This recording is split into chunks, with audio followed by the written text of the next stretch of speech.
G'day, Zach Kelly. Song 37 of 50, Not a Woke Bloke.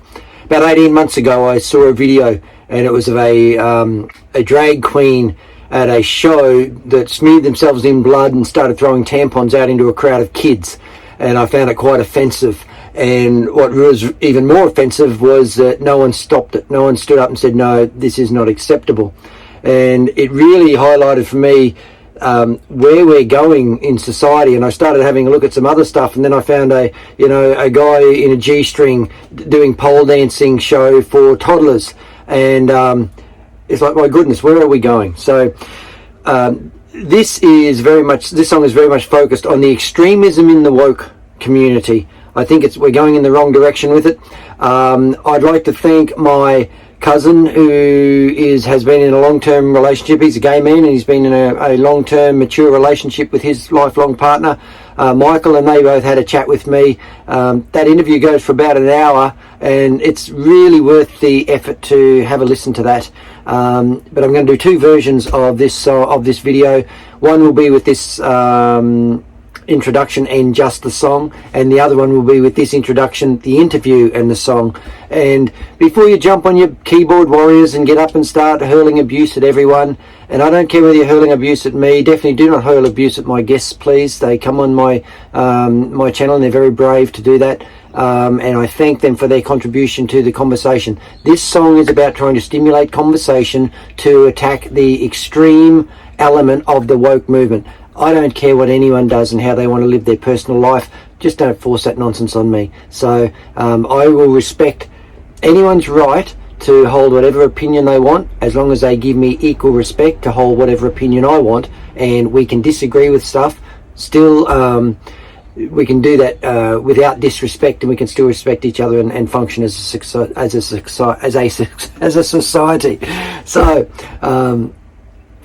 Song 37 of 50, Not a Woke Bloke.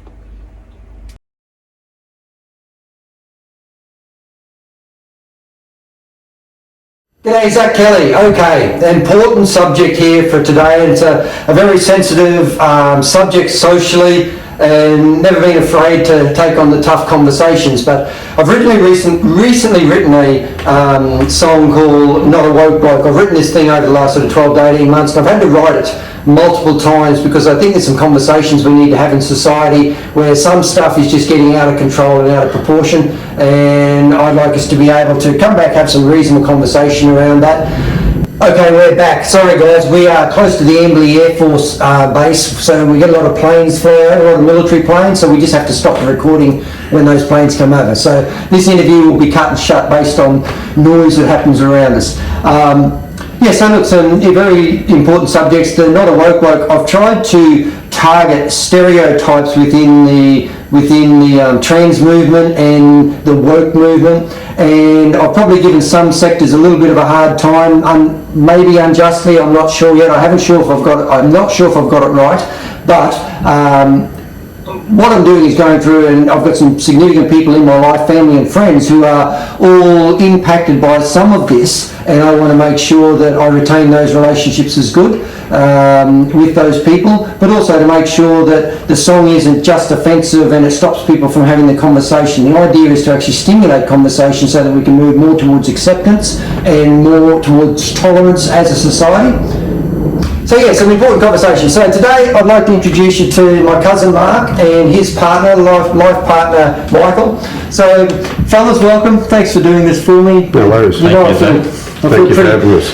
Pretty passionate about this particular song and stuff like that, and you guys have certainly lived through a very transformational period through like the gay movement, if we want to call it that, where you're mature age men, you've been in a good solid relationship for a lot of years. Back when we were all kids, it was all social taboo, and gays were outcast, and we can see now with hindsight that we got it wrong as a society. Exactly right. We did have it wrong. Yeah. One of the things I've loved about this process for me, I've had to challenge all of my preconceptions and prejudices and biases and beliefs, and I'm pleased to say that within myself I can say I feel like I'm sitting on the right side of it all, but I can see how our conditioning has changed us all.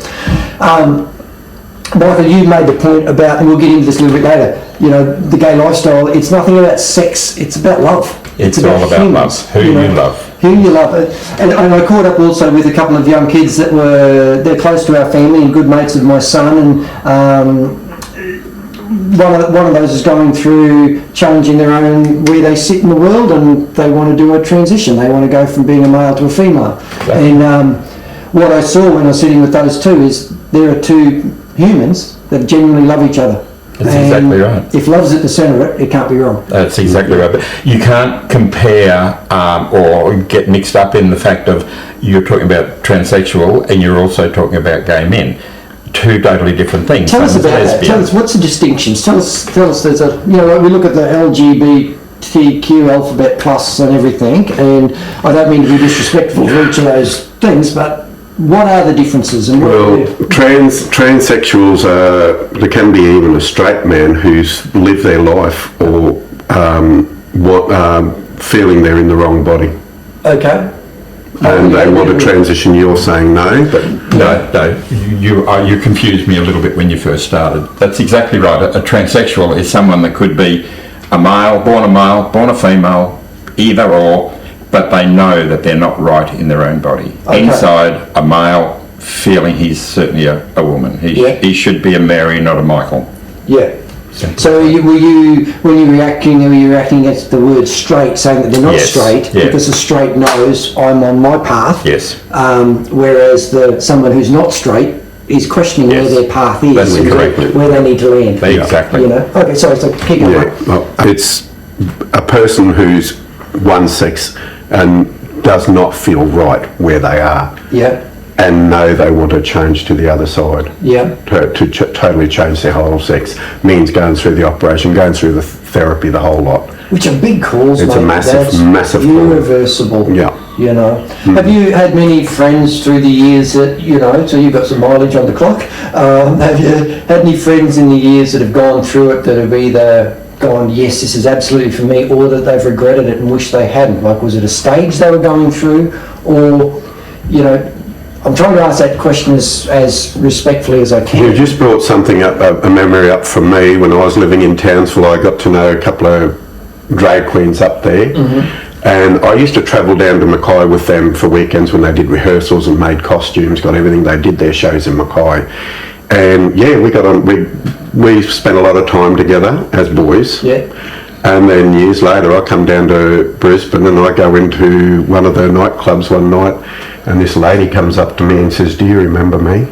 I used to be Trevor, now I'm Tiffany," type of thing. Yeah. Wow. Yeah. And we had a relationship. Yeah. But it totally changed, different person.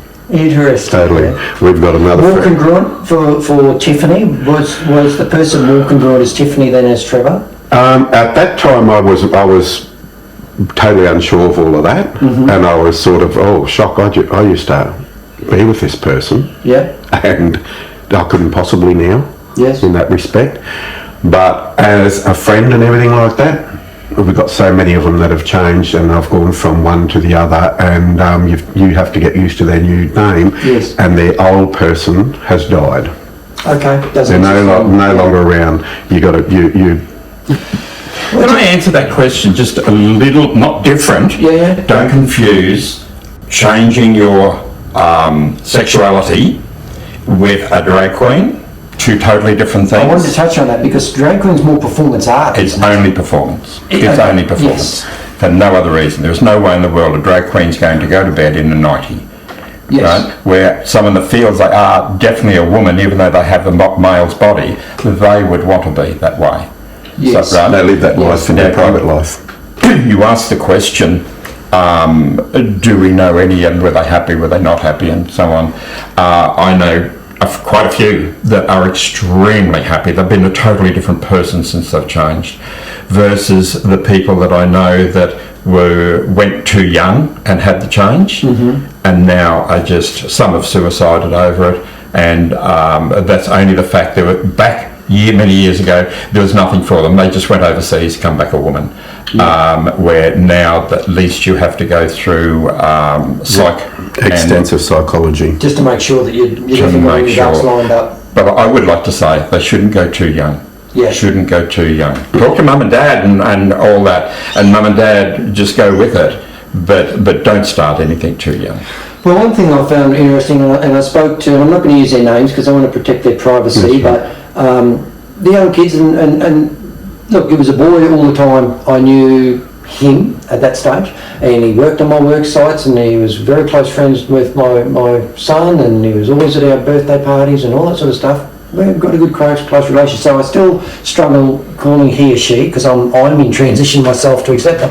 But one thing I would notice is, because I spent a bit of time with them the other day, and now fully dressed as a woman, and it's like I sat there and I had to step back and go, you know what, this human sees himself as a woman, and it's probably the most authentic version of them that I've seen, that of all that nervousness, all that unsureness that used to be there, that I put down to just being a teenager going through life. And they said, they knew when they were 12.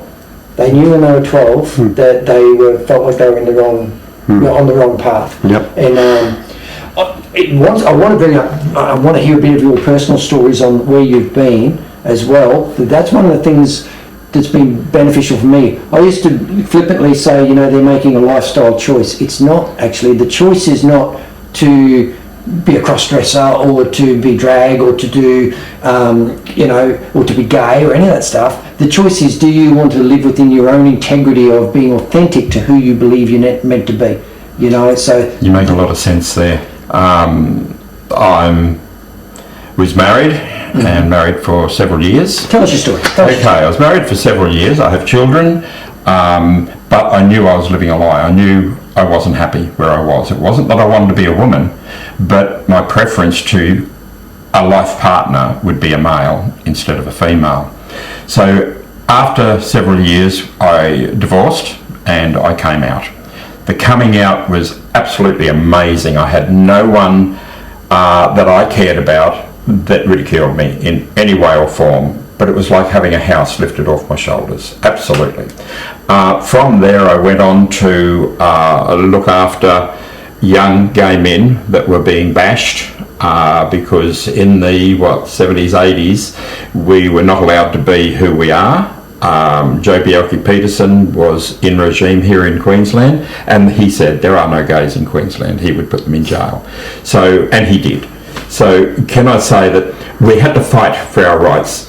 Now, the Labor Party, a friend of mine in the Labor Party came to me knowing I was gay and working at Parliament House, and would I help him answer some questions to get our... to become legal. So it was for the... to decriminalise. To decriminalise. That was under Peter Beattie, wasn't it? That was Peter Beattie. He was the Secretary of the Labor Party at that time. Yeah. Now we talked, I don't say I wrote the bill. No, I didn't. Not anywhere near it. But he asked the questions and I would answer him in the best way that would suit both the gay people and the straight community as well. So what sort of things did you need to consider? Because, you were in the cusp of a tipping point of societal change there. Well, our first change, of course, was getting the police to understand that because they get bashed, the answer isn't, well, what do you expect? They're a homosexual. And we had to change that. That was the first thing. Yeah, so the crime was the actual violence. Crime was the violence. Yes. So from there, the questions that were asked were things like, well, how do we get around this? Just like you said. And I said, you need to make it that we're not a deviant. A homosexual is not a deviant. We have no choice. We are born that way. We don't wake up in the morning and go, I think I'll be gay. That's schizophrenic. That's not a gay person. So I think that the only way that I could describe that is to answer the questions what we as a gay community wanted that would work in with the straight community, and helping them understand that we're still human. I'm still a male. I go to work like any other male. The only thing different is what I do in my bedroom, and that should have nothing to do with anyone else. It's no one else's business, buddy. It's no one else's business. And if I observed the young couple the other day, and I'm calling them a couple because they operate like a couple, and I've got to spend some good time with you fellas over the last couple of days, I see two relationships that are based on love. And it's no one else's business. Mm-hmm. It's not as if you're out flaunting, everything's been grossly appropriate, if that makes sense, right. With every interaction that we've had. Yep. We muck around, we do Aussies and throw jokes and all that, but that's been Aussie. And That's got nothing to do with sexuality. I do want to come back to, I'm concerned that there's been a lot of progress made in society around gay rights and just acceptance, and most people, I reckon the majority of people don't give a shit, don't care anymore. But, I think there's just a tolerance. My concern is the extremism in the woke movement, which is now casting everyone in under the same brush. I now think there's everyone's, I don't want to make catastrophizing statements, but I think a lot of the good work that's been done and the progress can get unwound by the extremists, and now, you don't want to get roped into, you're gay, therefore you're a pedophile, predatory, groomer, and that's where I have an issue with all the drag queen hour and all that sort of stuff. I just don't think it's the appropriate venue. I don't want to deny anyone's right to be a performer. I'm a performer myself, but there are appropriate venues for that to happen. I said to I was talking to the young kids the other day, and young kids, they're 26, but I'm old enough now to say young kids. And I was just saying, we're talking about, it came up about, the difference between a drag queen going in and seeing the kids and a clown going in and seeing the kids. Well, it's true, they're both dressed up, they're both in costume.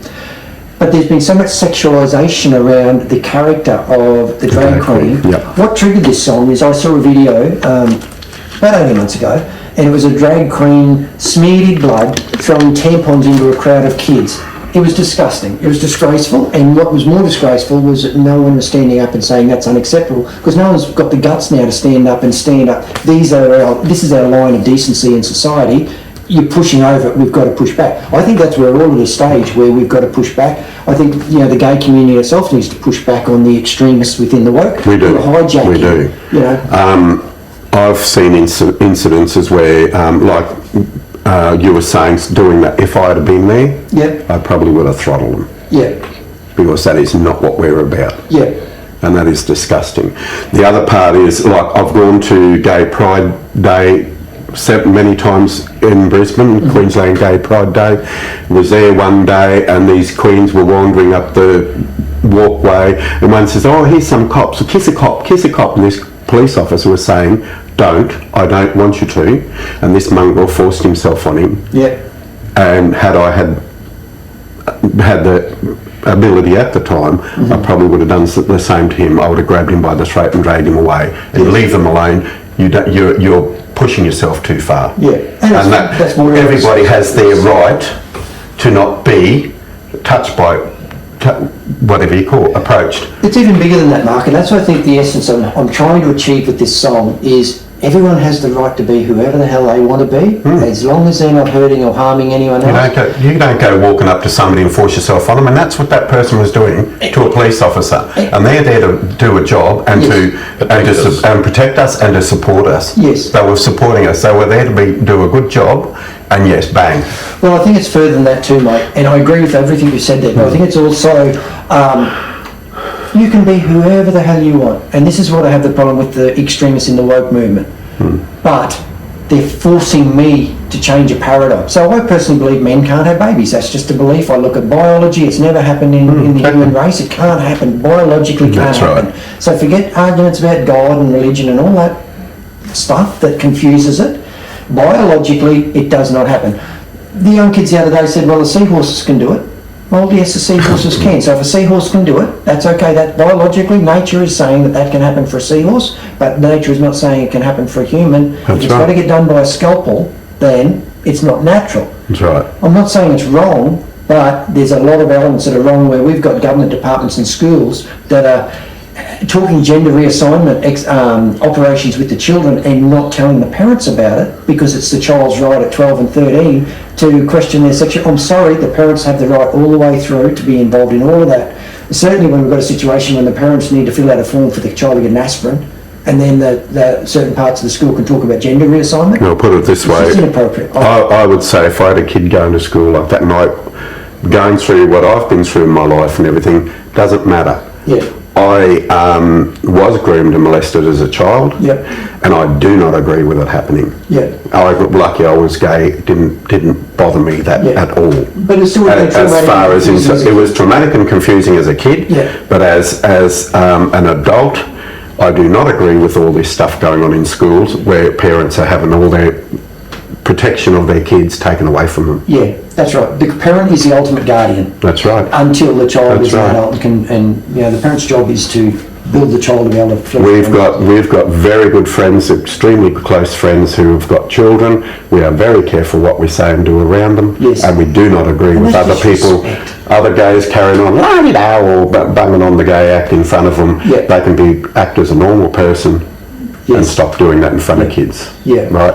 There's a time and place. Let's come back around to that. Let's finish your story on who your journey and My journey, well, that's possibly one of the biggest parts of my journey. Since then, before then, I was a drag queen, and I'm still a drag queen at 75. Been going since somewhere in the 70s with the... And you've made some good money at stages as a... We used to, not now. Yeah. No money around now. Yeah. But we do it for the love of it. Yes. People love to be entertained. Yes. Now, a drag queen when I started, it was all the fact of you are a man pretending to be a woman, and you're over-emphasising everything of a woman. So your bust is this big. Yeah. Your face is this It's a big caricature It's a of- big character too. So that in itself makes it funny. Yes. At no stage did I ever was on stage thinking, God, I'm a pretty woman. Not at all. Yeah. And do I like to get rid of that makeup as soon as I'm off that stage. The makeup's off, the uncomfortable clothes are gone, and I'm back to being stupid Michael again, having fun. Yeah. So, but I still have fun being a drag queen. Yeah. You know, it's an entertainment. It's like an alter ego. It's like, but people shouldn't undo all the fighting we've done. You 100%. mentioned about this girl throwing a modus, I think you said, or a tampon around with a pretend blood on it. I'm sorry. The blood wasn't on the tampon. The blood was on her. She put pretend blood That's on even herself, worse. throwing. She covered herself. So in that's tampon. even worse. That is something a woman, unfortunately, has to deal with. And I feel sorry for them. I'd hate to be a woman, that's for sure. But we don't have to throw that out there. A woman is allowed to talk about that because it's something that she has that is part of her makeup. A drag queen, I'm sorry, no, don't do that. That is just ruining the gay community by throwing that out there at people. You then will get the woke people that are going to come around and say, see what I said? Yeah, look at this. You know, they should be put to death or whatever. You're going to get that if you keep that up. The problem with this, and Mark, I want to get to your story too, but the problem I have with that too is I'm finding a gross ignorance within the woke movement, because I busk on the street, I busk around the country, and I have conversations with people, and I find there's this just belligerent ignorance to have any tolerance for any opinion other than their own. Exactly. Now, the great example, and my concern is society might lump everyone in, gays, drags, everyone, into being the extremists, and you're not. And I spoke to the young kids the other day, and it was beautiful. He said, all I want to do is I want to live a loving, peaceful, quiet life with the person I love, and I don't want people judging me for it. And want to be able to go out and not be ostracised or treated like dirt or ridiculed because we look different, or we show our affection for our partner. Yeah. I don't agree with even male, female, or whatever pashing on in public. Yes. I don't agree with that, and I won't do that in public. Yep.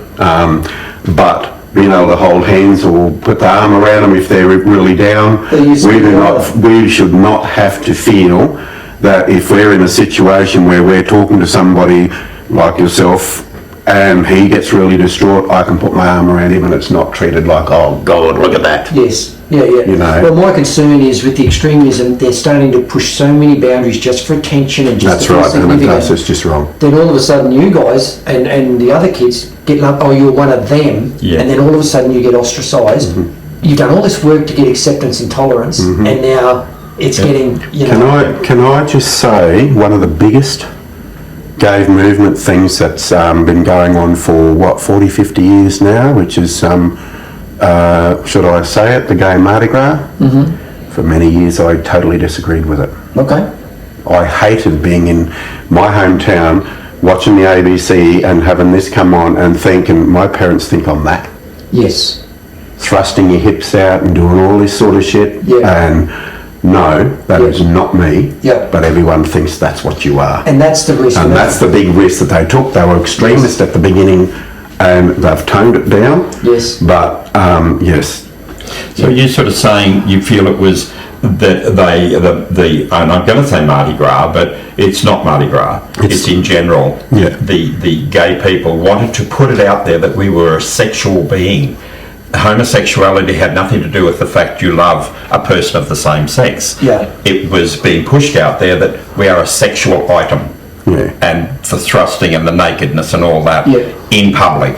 And it's totally wrong. Totally wrong. Well, and speaking on all those sort of things, you know,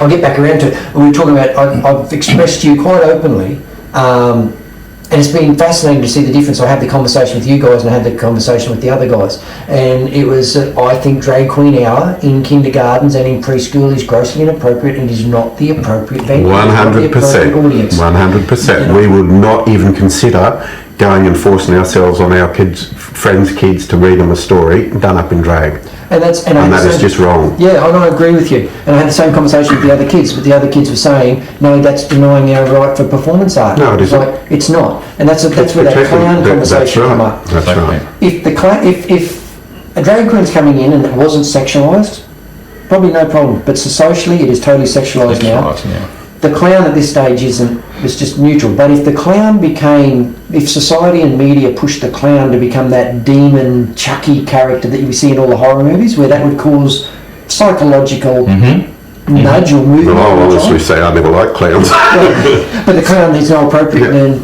It's not about what they're doing, it's what they represent in society. It's not the appropriate venue. So exactly. Yeah, I'm glad you have that we share that opinion. I want to add to that too, because you've got to bring into account, like, how do I say it? One of the most notorious clowns turned out to be a child killer in America. Right. Right? He killed dozens of kids. Well, and you know, he was a serial killer. He used to go to the parties and do all of that sort of thing. Yeah. You know? And the reality is that's nothing to do with the clown suit. That's nothing. That's the individual that is so. That was the individual. You don't wipe out all clowns or that for that reason. And I would say so, and let me try and balance that. Probably one of the, and pardon my ignorance, but I would see one of the most transformational people in the drag movement would be potentially Dame Edna Everage. Exactly. She come out and she, big personality, clearly a man dressed up as a woman, and that was the funniness of it, is that they could play that role so well. Mm-hmm. So you could have Dame Edna Everage going in there. There's no sexualisation with Dame Edna Everage. No. She does it in a classy manner. And you guys. She wasn't a gay man. Isn't that interesting? She was a straight man. She done this because she was having trouble as a comedian. So she had a function to do, and she thought, well, I'm going to do this in women's clothes. Yeah. And they weren't drag clothes; they were women's clothes. And she got so many laughs that's where Dame Edna Everage was born. You might as well say. Yeah. And that comes from someone who met the person. Oh, spent time with her. One thing I want to reverse back to, because I want to make sure that I'm not. I want to make sure I have a very balanced view on this. So I spoke about earlier, I don't think men can have babies. But one of the other, an important friend to me, their child was born one sex, and they went through the very difficult challenge of going through a proper gender reassignment. And this is before all the woke movement and all the sexiness and all that. This was a genuine case of gender dysphoria. It exists. The condition does exist. So we can't be disrespectful to that. But my concern is that all the extremists are devaluing or actually having a negative impact on the genuine journey of those people that are experiencing a different condition. Exactly. However, the extremists are also pushing the agenda so that so that it becomes like a trend and not really what is in the person. But it's about attention for them. But that's right. It's about attention for them. It's about attention for the person. Oh, I might, I'll do gender. That's why we say they should not be allowed to go through that until they've gone through a lot of process, because it's irreversible. We know so many people that have had the gender reassignment long before it was out there like this, like it is now. And yes, they're very happy in their lives. Yeah. But they started at a later time, and they went through. Oh yes, they went through a process. I think the big thing to remember in there is don't jump on it when they're 3 years old and they're wearing mummy's or sister's dress. You've got to remember we have a frontal lobe. Males, I think it's about 23. The frontal lobe kicks in. Females, I'm pretty sure they say something like 18 to 20. And until that frontal lobe kicks, we don't really understand what consequences really are. And especially now that parents seem to be unable to train it, or maybe not allowed to train it, with them understanding the smacking and all these stupid rules.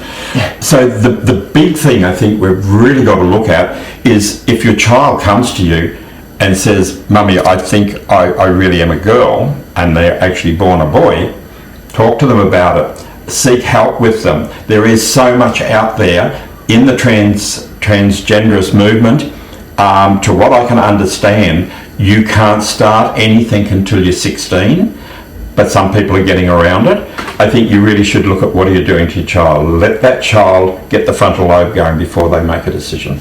It's interesting. I think questioning your sexuality is part of the human experience and part of the journey. I know myself, and I shared with you guys, that I went to an all-boys boarding school, played footy, all that sort of stuff, met all the macho society ticks things, but then my eyesight went, I got braces, glasses, had to give up footy, and then I moved to gymnastics and piano. Then I become a poof, then I become a gay, a faggot, and I was just ridiculed. And when I left school, I had no experience dealing with girls because I'd been in an all-boys boarding school.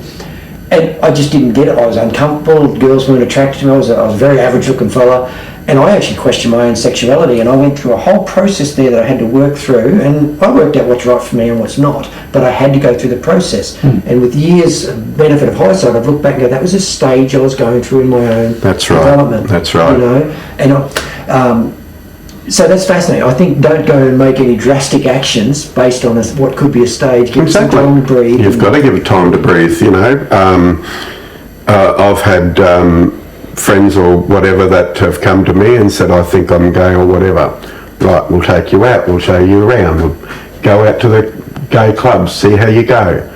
And after they turned around and said, no, it's not for me. There you go, back to where you were. Well, you know, it's interesting, my concern with this video is people are going to call me a homophobe, you know, because I've really lent on, I've showed you the video out of respect to get your feedback. But what's interesting is, in our family environment, like two of the kids in my kids' friends came out to us to say they wanted advice from us on how do they tell their parents that they're gay. You know, it was for us, that was an ultimate compliment to my wife and I, that we created this safe space for these kids just to be who they are. Right. We're not any-gay at all. That's right. You know, far from it. It's about the extremism. How do we get rid of the extremism? Yep. So, Mark, do you mind if we have a quick chat to Mark about his story and his life? Is there anything you want to add on your journey? No, not really. But I do want to just say one thing, that everybody goes through life seeing, as a child, we're seeing it differently to the way we see it now as an adult. As we mature. So that's exactly right. So it's like, if we look at it that way, that's why I'm saying be an age to actually make that change. And we talk about these children that want to say they're a cat or a dog. You can say whatever you want to say there, but at the same time, where do we go with that? You know, like, it's not true. I think I wanted to be Superman when I was a little boy. Shouldn't touch that. I wanted to be Superman, but there was no way in the world I was ever going to be Superman. Yes. Man can't fly. Yes. So, I think be very, very, very careful of what you're doing with your children. And I think the challenge, and I'm so frustrated it's gotten into government, but the gaslighting of, look, if you want to think you're a cat or a dog, okay, knock yourself out, but don't expect me to think that you're a cat or a dog. Yeah. Because it just, can't happen. It just can't happen. Yeah. So there's it's a good point you raise. Is the fact that it's hijacking government. That's a real concern for me. Yeah. No. Mark, tell us your story, buddy. Give us a snapshot. Well, what do I say? Grew up in a country town way out west. Groomed and molested, I suppose you'd say, by a couple of guys out there at the time. It ended up being a police matter. One of them ended up in jail for several years. Mm-hmm. How old were you at the time, mate? 12. Yeah, okay. 12 years old. And then that was fine. I could deal with that. Yeah. I accepted all of that. But what I couldn't accept was the aftermath when I started going to, when I was going to school and things started getting spreading around town. Yeah. And then the abuse started on me. You were the actual genuine victim. I was the victim, but now I've become the victim worse. Yes. Worse. Yes. By being the bash up boy. How, how old were you when you realised within yourself that you were gay, or you questioned at least? Probably teens. Teens? Yeah. Yeah. I can say I was attracted to the male body before I was, before that happened to me at 12 years old even. Yeah. You know. And have you had, what sort of interaction have you had with female partners and women? And I attempted relationships with ladies. There were 3 ladies in my life. And 2 of them just drifted away. The other one was a total failure. yeah, And the other one was the last time I thought, I'm not going to go through this anymore. Accept myself. yes. And whoever doesn't accept me is not in my life. Mate, that's been the And that was at 23.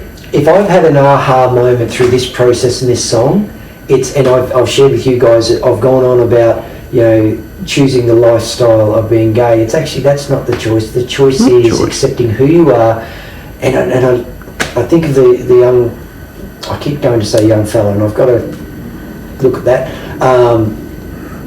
But it's so incredibly brave to step into your own truth and go, you know what? Many of my family and friends may reject me, but this is actually who I am. And John Lennon has a good saying. He says, being honest will not get you a lot of friends, but it'll get you the right friends. That's right. So Exactly. if you only get 5 or 10 people around you that love you for who you are, they're the right people to have in your life anyway. 100%. And all those others would have discarded you at some stage for some other subject that they had an issue with anyway. And it's their issue, not your issue. So. Yeah. And then I moved to the coast where my sister was. yes, Started exploring, yeah. and a few years later I ended up coming out. How's it been for? I was forced out basically because of a bad bit of a relationship I was going into, and he was a domination bloke. Okay. And I had to get my sisters to tell my parents. Help you out. Yeah. But that's fine. It's part of life sometimes. And You dealt with all that, That's, I dealt with it at the time. We got to sort it all out. Yeah. Went forged ahead from me. And how'd you go with your family, mate? Like, I know my side of the family, because we're cousins. My dad and Mark's dad are brothers. Your dad's no longer with us, but No. it's like you're just a cousin to me. I don't give a shit. Exactly. You're just a You cousin. were just a cousin to me too. I don't go around saying, "Oh, this is my straight cousin." Yeah, that's right. This is my cousin. Exactly. No, I know he's a Caucasian. I'm not. Yeah, that's right. Yeah. But no, when Can I just jump in on that? So when I was talking to the young kids the other day, and I'm talking about the belligerent ignorance of the wokeism, and the partner is very woke. This stage is just going through a stage, and I've got to see a difference between those two. The person I know and dealing with, very comfortable and confident, made that decision. The other one is in the process, and I didn't quite sense that they couldn't look me in the eye with the same confidence of who they were. But they'd only just met me as well. But a conversation come up, and we were talking about people's paradigms and blah, blah, blah. And I ran as a politician in the 2022 election, and I ran with a party that had a reputation, and I knocked on this guy's door and said, "Hi, I'm such and such from such and such," and this guy slammed the door and went, "Oh, you racist," and he called me all these expletives that you're not allowed to use on a PG-friendly show. And I was saying to this kid, I said, "This is, my auntie is an Aboriginal, full Aboriginal. I've got 6 Aboriginal cousins. My sister married an Aboriginal elder. I was married for 20 years. I was a pallbearer at his funeral. Wrote them a love song when they found out that he had terminal cancer." I said, "I'm the last person that would be racist." And this kid said, "That doesn't mean you're not racist."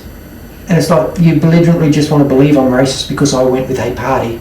Or I can't get that. It's like, because I've been, in my career, I've been a negotiator. I've done a lot of negotiation. And I'm thinking back, how do you negotiate with a party that doesn't want to compromise in any way to meet in the middle? So that's been, and I'm not sure where I sit on that at this stage, but it's been an interesting offer. So when you brought up the Anglo-Saxon thing, it just or Caucasian, you said a Caucasian. Yeah, just made me feel Caucasian, yes. But it's a challenge we have in government. If they're just going to belt that, unless you accept me and we're going to gaslight you. My song could be quite offensive, but I've not called anyone a name at any stage in any of that. The chorus is, "I want a world where a woman is a woman. I want a world where a man is a man." Why wouldn't a straight man want that? Exactly. Come on. Exactly. And I'm not And saying what's wrong with you saying that? Yes, and I'm not saying anyone There's nothing wrong with you saying that. But if I've got to be tolerant of anyone's life view, then I would ask for the equal respect for them to be tolerant of my life view. That's right. And we can still get on, and we can still... And this is where we come back to this sensitivity thing that I was talking about the other day. People come to me and say, oh, you be aware of that person, they're sensitive over certain things. Yeah. Hey, listen, don't tell me to be sensitive when they're not sensitive to me. Yes. They don't even consider that I might be sensitive about something. Yes. You meet both ways. Yes. And I'm open to both sides of a story. I'm open to everything, and to meet in the middle or to form my opinions. And it's the gaslighting, Mark. It's the fact of, you know, you've got to let me have my opinion, but if you have an opinion different to mine, then you're a racist and you're a bigot. And That's you're right. a And they don't even consider that they're just as bad, if not worse. That's right. So that's what I think. We all have to be the bigger person. We all have to, you know, Gandhi says, be the change you want to see in the world. Yep. That doesn't mean that you're a pushover. It doesn't mean you don't have standards. It doesn't mean you don't have boundaries. But there's ways in which we enforce those boundaries. And I'm trying to do it with the song. I don't know if I've got it right, but, you know, it's like, keep going. Keep going. Very, very close friends of mine. I love them very dearly, but lady friends, a couple. That's a different sort for of many grooming. years. That's a different sort of grooming. Yeah, that's it. Anyway, this lovely lady couple that I've known for many, many years, been through the ropes, been to jail over protests and God knows what else with women's rights and gay rights and blah blah blah. And the favourite word of one of them is misogynist. Yeah. Everything's misogynist.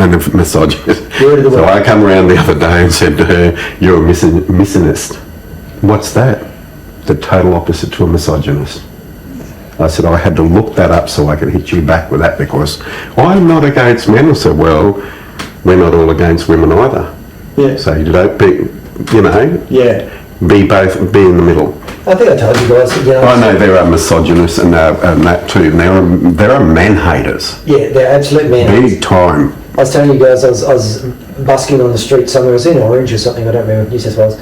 And this young girl, 19, come up, one song just triggered her a bit.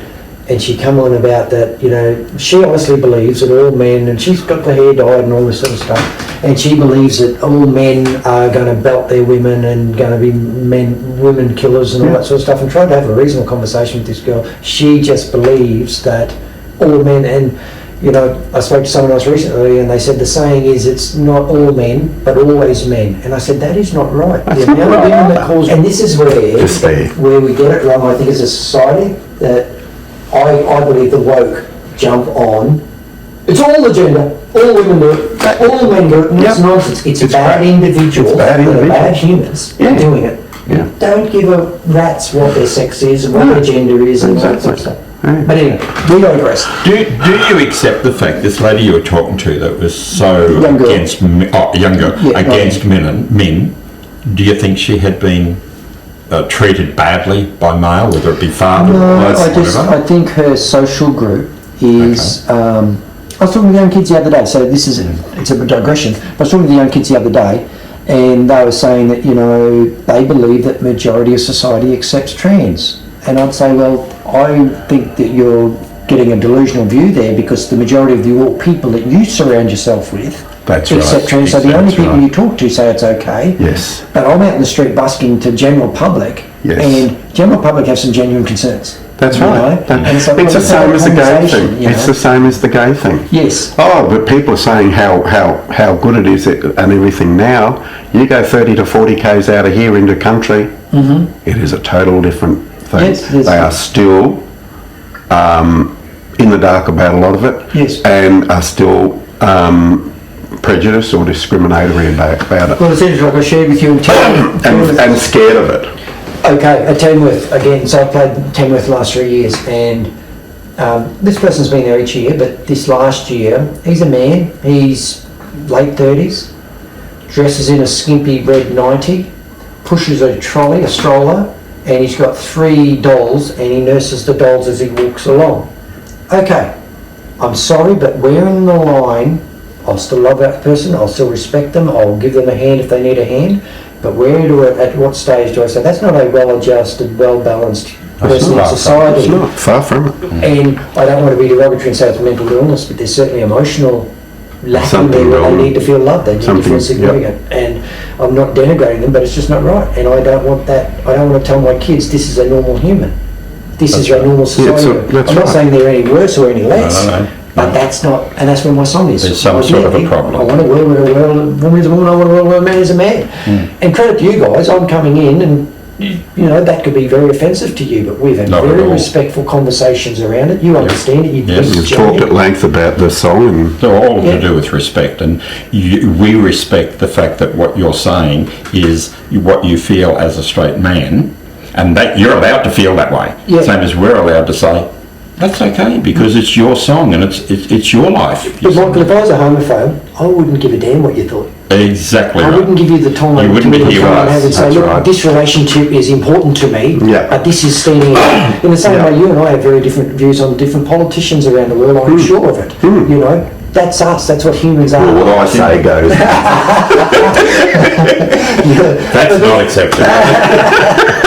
But then it Something's is. happened to that camera. We've got to get back to, that one's full, interesting. We've got to get back to let people be who they are, and we've got to allow to disagree without disrespecting. Yes. That's the secret. It comes back to the respect. It does, every time. The party I joined, I asked all the parties, why should I join you? And they said, we're the only party that will defend your right to disagree with us. So I like that as a democratic principle. They will protect my right to have a different view to what they have. You know, we all need to grow up and just, you know. Anyway, is there anything we want to touch? Where would you like to see it all go? Where societies, I think we're on the wrong side at the moment, and I've said previously there's a fine line between a society being tolerant and a society being foolish. I think we're on the side of foolish at the moment. I think Big time. we need to stand up. There's got to be a certain line drawn somewhere. Yes. And I can't really say where or whatever, but certain factors of the society, the way it's going, is just it's just I don't know. It is splitting up the society and sending us backwards in certain ways. Yeah, I can't really think of what I can say, but it's just there's so much that it needs to be rectified. And I even look at, you know, the LGBTQ and that there seems to be a lot of disharmony within that group. There's part of me wonders too that, you know, to me that's a group, so I'm ignorant. So part of my ignorance, but to me that's a group and they're all in the group. So to me it would make sense that the general gay community at some stage, if they're genuinely offended by some of the conduct of the tampon throwing and all that sort of stuff, they actually break themselves out of that group publicly and say, no, we are disowning. In the same way, extremist Islam from the normal Islams, or the extremist Muslims from the Muslims, they need to stand up and go, no, they're extreme, that's not. I know, like, you know, my girlfriend that had a Muslim background, beautiful person, you know, wouldn't know to fly.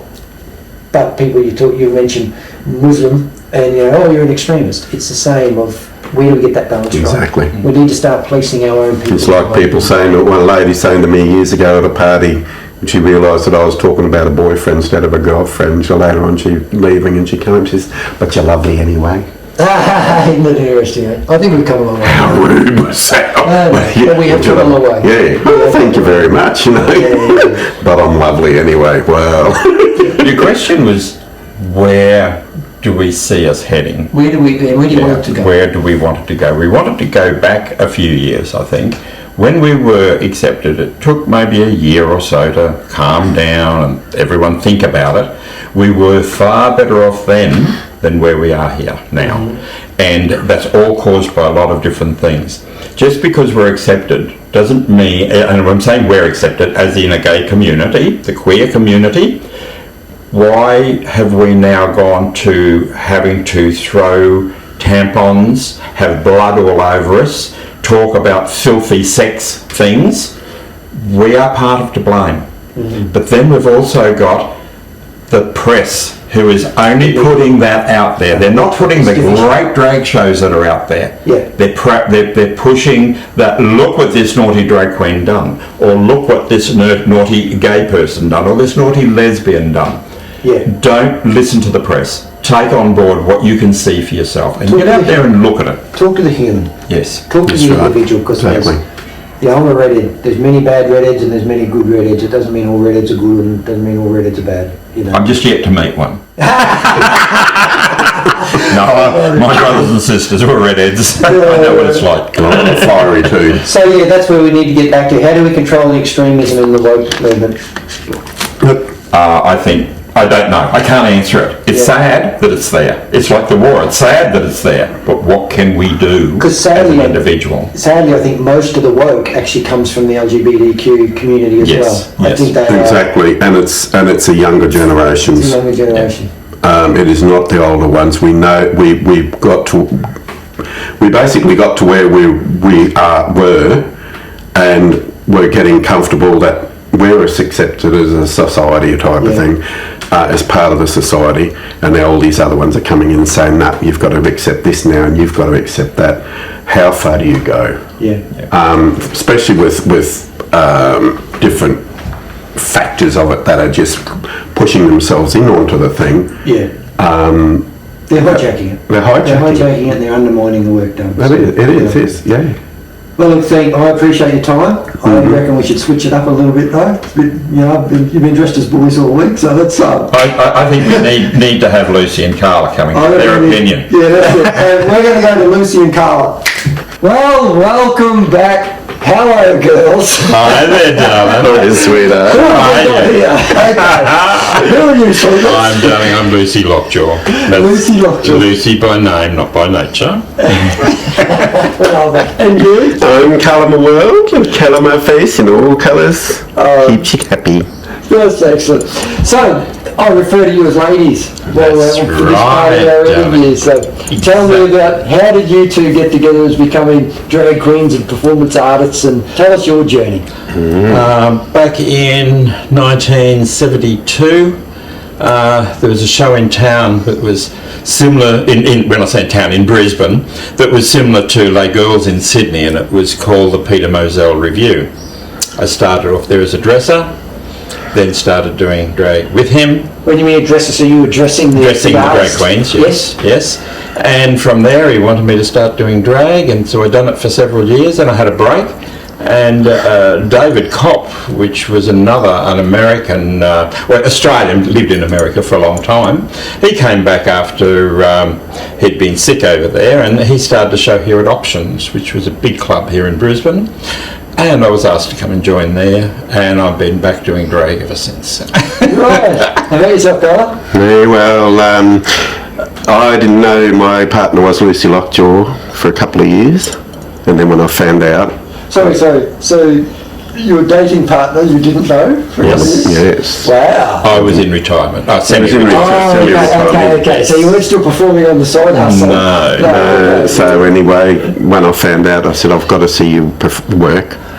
So he ended up... So you weren't into drag at this I wasn't doing it. Okay. No, I wasn't doing that sort of thing. My God, father. Jeez, can you imagine? What people would say. I know. But anyway, yes, I got him to do a show, and I thought, oh, that's pretty cool. It looked very good. And like my alter ego, my other ego, has always done acting and stuff like that, and I wanted to incorporate it. Whoops, there goes a hearing. Incorporated. Your ears have lost weight. Oh, they have. And so I just decided to give it a try. No, not look back since. Now, I know your other alter ego, the one that was on the earlier interview, has actually got a very good voice. So do you sing a lot as in your performance, or...? I have done. Yeah. I have done. I have to get more comfortable with singing the female voice, because I have a male soprano, aka... Big range too. Huge range. Huge range. I can go down very deep. Yes. I can go very high. Yep. So I did it for a couple of years, and then I was sort of advised that I sound like a bloke in a woman's gear, so okay. I've pulled up that for the time being until I can polish my female voice up a bit more. So tell me, what makes for a good drag act? Like, it's a show, it's a performance that you're doing. What makes for... Making people laugh.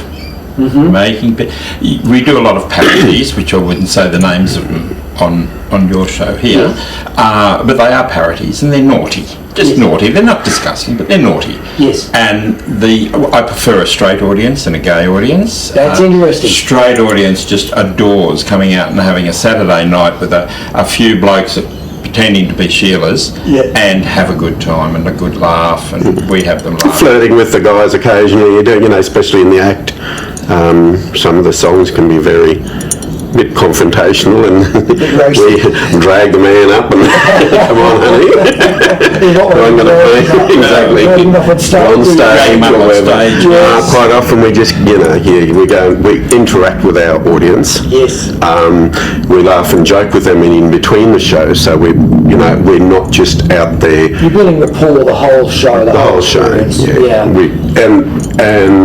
We like everyone to be comfortable and laugh and sing along. Don't care if they put a bit of slag on us or whatever. Yes. Have a bit of fun, slap them back with a bit more. Yeah. And we've been pretty popular all the way through. Well, it's been interesting because you showed me some footage of some of your performances, and I kept going, no, we can't do that on the show. No, we can't do that on my show.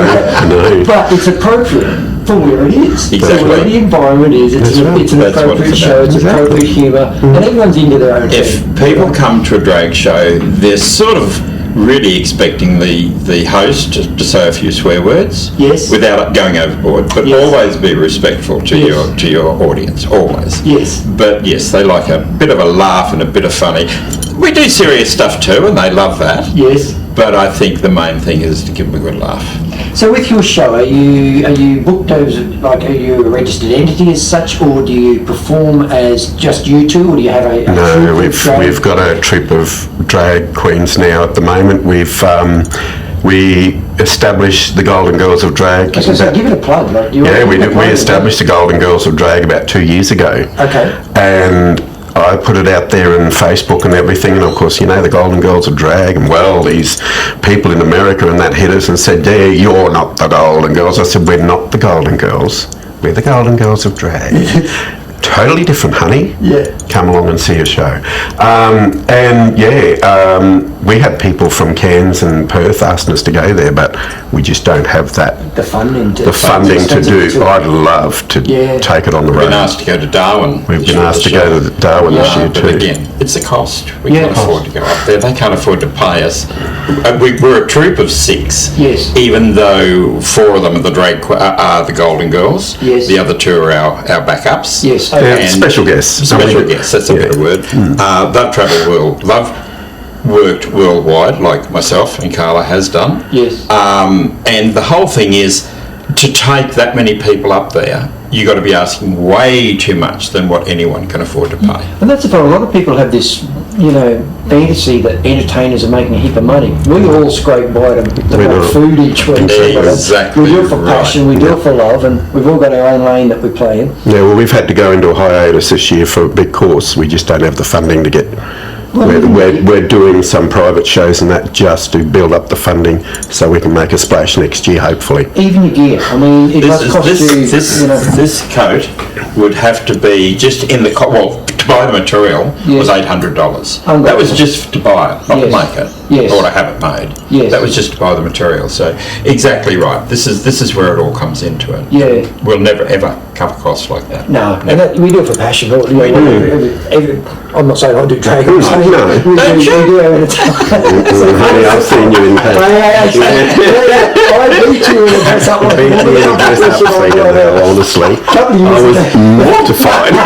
A couple of years ago, we both attended. I nearly went back to wardrobe and sacked a lot of them. A couple of years ago, we did Relay for Life, and they did a show where you got to dress up as a woman, and I dressed up as a woman, and I beat Carla here. So I was quite proud of that little man. I'm happy with that, Annie, to be honest. But that's one thing I would say, and I know I don't want to change your characters, but I've always seen you involved in charity throughout the years. Every time you're like, stand-up citizen to help anyone who needs a hand, and you'd give them the dress off your back if they needed it. And the corsets to go with it if they need it. That's right. But if I own a Rottweiler and everyone criticises Rottweilers as a vicious dog, they're so misjudged as a breed, and I'd say, and I'm not saying drag queens are a breed, but if I was to use that analogy, it's so misjudged. Well, It's stereotyped. we do bite, I must say. I have been known to bite now and again. Yes. Okay, I'll leave that one alone. I can stay where it is. So. Exactly. Hey, what do we need to? What questions should I be asking that I'm not asking? Because I don't know what I should be asking you. Are we beautiful? Are we beautiful? I would not be game to say that you weren't. So. We are beautiful, love. We're blokes in a frock. Come on. We're not like the modern day drag where you've got to be like Celine or with the others and all of that. You know, we're out there to have fun. I heard someone say that drag was ugly men dressing up to look like ugly women. Exactly. That's right. Well, if you don't own it, own it. Exactly. Look, we spend our money on costumes. Yes. But that's not making us look beautiful. It makes this look beautiful. And the experience of it. But it's us having fun. Yes. Yes. Simple as that. And it brings the people in it. Well, I'm really grateful for it. How long does it take you to get your kit on? 2 hours. Yeah. Face 3 hours. Face 2 to 3 hours. Yeah. You know, I'm really grateful for you taking the effort to just do a little segment in your costume. No, we did do it for your 40th, didn't we? You did do it for my 40th. That was the last time we saw you, probably. Yes, it's a long it's over That's 15 long. years. No, Yes. it's not that long. No, It's not that long ago, people. You know, It really isn't that I'm long. only in my early 40s now. Yes. I'll tell you what. And they say, you shouldn't be doing drag in front of children. I told you that before. No, it's all good. Hey, if someone wants to come and see your show, how do they find you? And you got any gigs coming up that they can do? Yes, we've, as I said, we're on a bit of a hiatus. We're doing shows down the Gold Coast for all this year. We're doing a special one for Good Friday, at what they call a snag and drag. I don't even want to ask that. Drag and spag. Drag and spag Drag and is this spag. time. It's drag, and usually it's a snag and drag because it's get a hot dog and sit down and watch a show. Because it's on Good Friday, it has to be a meal dining thing, so that's the only way they could cover it. Yes. And we're doing that. Then we're doing one in May, 16th of May, yes. So how does someone book if they want to come and see you? Like Through Hairy Mary's on the Gold Coast. Okay, how do you spell that? Is that Hairy, as in hairy men, okay? and Mary's, as in Mary's, okay. yes. Yeah, and it's, is that .com.au or? I think it is. Yeah, okay. I think it is. So And it's on Facebook. I mean, the Golden Girls are Drag on Facebook too. Okay. Carla, you must tell them about our Facebook, and that way they can look to see when our next show is and where we are. It's all on the Facebook. It's all on the Facebook. It's the Golden Girls of Drag. Always remember of drag. It's all on Facebook. Yeah. Carla with a C or a K? C. C. Yeah. Gene. Okay. Excellent. Big C. A big C. Well, thanks. Like the handle on a mug, you know.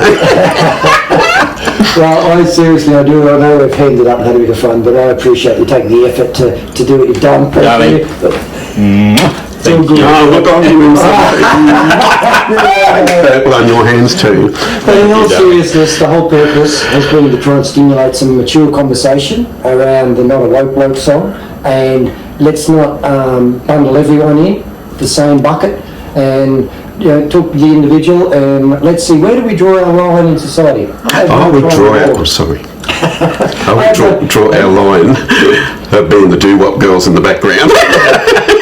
Look, I have no issue at all with anyone doing whatever they want to do. Drag's not my thing, but that's not. These girls have a heap of fun doing what they do, and the people who go to this show have a heap of fun as well.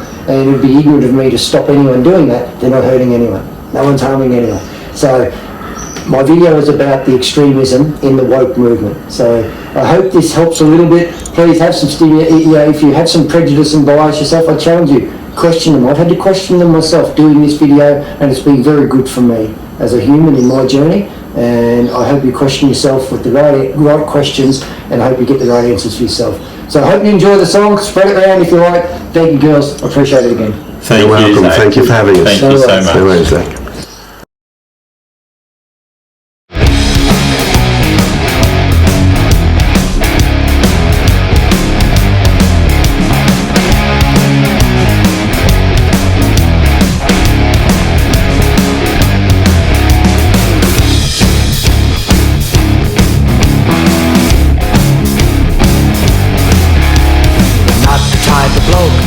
Falls for this woke crap, testing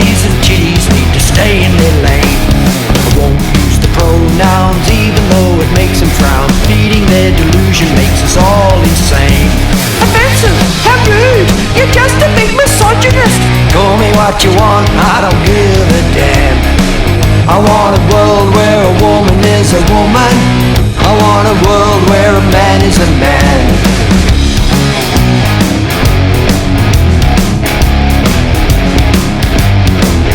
I'm a red-blooded man looking for a real woman, not the type that tucks their jangleberries behind. An old-fashioned guy finding beauty in a lady, not a tradie in a dress who I don't trust from behind. A racist, a bigot, you're ignorant, you're cruel. Call me what you want, I don't give a damn. I want a world where a woman is a woman. I want a world where a man is a man.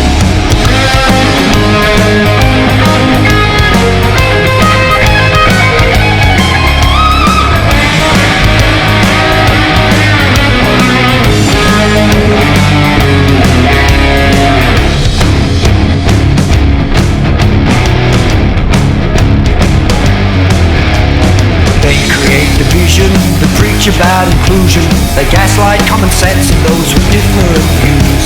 Corrupting all our politics, destroying education, denying nature's logic, always quick to abuse. Crazy ideology, unreasonable demands, they want the world revolving around their selfish scam. I just want a world where a woman is a woman. I want a world where a man is a man. I want a world where a man is a man. They, them, she, me, ow, bow, wow. For center of attention, they'll do anything. Sticks and stones may break my bones, but the woke, they're offended by everything.